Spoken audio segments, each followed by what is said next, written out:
Bonjour et bienvenue, Fécamp Hebdo, une semaine d'actualité fécampoise en vidéo. Nous nous rendrons au cinéma Grand Large où se tenait récemment la dernière réunion du débat public autour de l'éolien en mer. Nous verrons avec Emmanuel Patry, il est adjoint au maire en charge du tourisme, ce que seront les animations de cet été à Fécamp. Et parmi ces animations, nous ferons mieux connaissance avec Dame Martine. Nous remonterons à l'époque de Guillaume le Conquérant, à Fécamp bien sûr. Dame Martine a perdu, paraît-il, un tonneau de vin. Mais avant cela, direction le gymnase du lycée Descartes-Maupassant où se tiennent en ce moment les Tony Parker Camp. Tony Parker, dont on sait qu'il a pris sa première licence de basket à Fécamp dans les années 90, revient aujourd'hui à Fécamp pour s'occuper de jeunes basketteurs venus de France et d'Europe. Nous sommes allés à leur rencontre. Donc 6e édition cette année. Chaque année on améliore les choses et j'ai l'impression que c'est l'année presque parfait. On s'amusait à dire que le P du typiquant voulait dire parfait parce que bon, c'est sans vouloir se vanter, mais ça roule tellement bien avec les coachs qui ont l'habitude de revenir. C'est super, on s'amuse bien, on travaille beaucoup.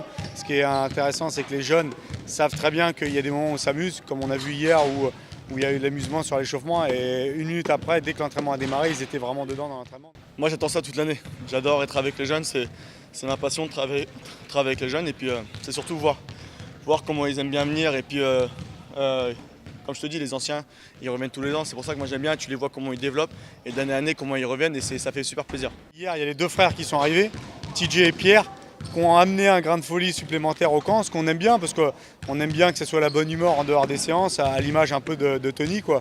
Et puis là lui qui arrive ce matin et qui dès le début, comme je l'ai présenté en disant qu'il était aussi fou que ses frères, qui a amené un peu de folie avec le Harlem Shake. Et puis tout de suite, là, les séances très rigoureuses, voilà, à l'image de Tony, quoi, qui est quelqu'un qui se prend pas la tête dans la vie. Et puis qui, par contre, quand il a l'entraînement, qui travaille dur. Donc ça cadre exactement son arrivée. Ça confirme un petit peu l'état d'esprit qu'on veut mettre sur ce camp, quoi. En amour, c'est magique, ça c'est clair. En plus, on peut le voir, on peut l'approcher comme si de rien n'était. C'est réellement une personne, je veux dire, entre guillemets normale. Hein. Ouais, ça c'est vraiment un plus. Ça, c'est même pas un plus, c'est génial, clairement. Au niveau basket, il est comment ? Il est magnifique, c'est un dieu. Ah, très impressionnant, ouais. Vraiment. En plus, savoir qu'il a joué les Finals NBA cette année et savoir qu'on a le même joueur en face de nous, c'est impressionnant. Elles tourneront d'ici la fin de cette décennie. Elles, ce sont les éoliennes qui seront installées là, juste derrière moi, d'ici 2020. Le débat public lancé en avril dernier a pris fin tout récemment. On en connaîtra les conclusions dans quelques semaines, mais tout indique dès à présent que le sujet a déjà le vent en poupe. Le débat a été très utile pour permettre de lever un certain nombre d'inquiétudes qui sont légitimes à la fois dans la population. Les interrogations qui ont été posées ont obtenu des réponses qui sont de mon point de vue satisfaisantes. Maintenant, je crois que la qualité de la présidence de la commission du débat public a permis aux avis défavorables de s'exprimer, aux avis favorables de s'exprimer dans d'un bon équilibre. Et je crois que la tonalité globale du débat a été très bonne. C'est une vraie chance pour l'avenir de Fécamp. Je crois qu'on ne mesure pas les uns et les autres l'effet levier que va amener l'implantation de ce parc éolien en mer à Fécamp.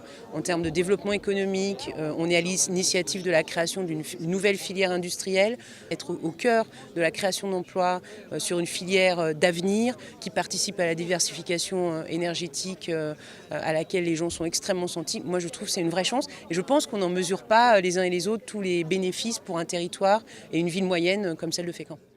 Station balnéaire, site exceptionnel avec ses falaises, son port, sa plage, son abbaye et bientôt son musée flambant neuf.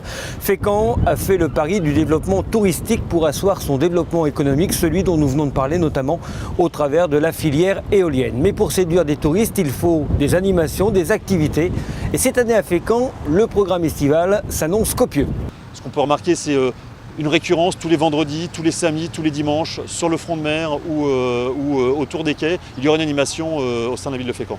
Il y a un fil conducteur, il y a quelque chose qui lie ces animations entre elles ou est-ce que finalement il y en a pour tous les goûts ? Alors il y en a bien sûr pour tous les goûts. Dans les fils conducteurs, les rendez-vous que nous renouvelons depuis 3 ans, que sont les terrasses musicales, donc à 19h, de 19h à 20h le vendredi soir, autour d'une terrasse, d'un café ou d'un restaurant. Nous proposons à différents groupes Le samedi soir aussi, toujours sur la musique et en partenariat avec l'association Thunderpeel, où là il y a un concert tous les samedis soirs. Et enfin, beaucoup d'artistes de rue, là où c'est plutôt réservé au dimanche. Alors nous avons parlé des animations mais proposées par la ville, mais qui est la partie émergée de l'iceberg. Mais il y a aussi tout ce que nous proposons via les animations autour du terrain de beach, donc pour faire du sport, toutes les activités nautiques, la cabane à la plage, les sorties faites par le patrimoine, par le service du patrimoine de la ville, ou alors aussi les randonnées faites par la communauté de communes. On termine avec une invitation à voyager dans le temps. Nous sommes au XIe siècle, en 1067 pour être précis.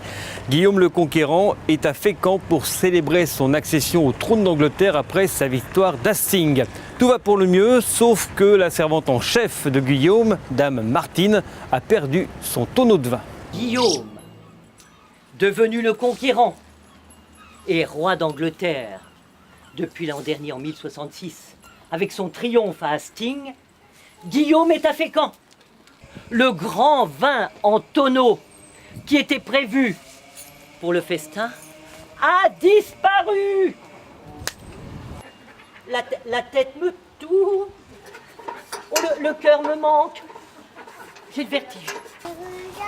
Dormez-vous, dormez-vous, sonnez les matines, ding dang dong. Cherchez. J'ai trouvé. C'était ça, on aurait dû boire tous là-dedans. Voilà. Et il est encore temps d'assister à cette visite théâtralisée baptisée Les Mystères à la cour de Guillaume les 2 et 16 août prochains à 15h. Rendez-vous devant le Palais Ducal. Ainsi se termine cette édition de Fécamp Hebdo. À la semaine prochaine.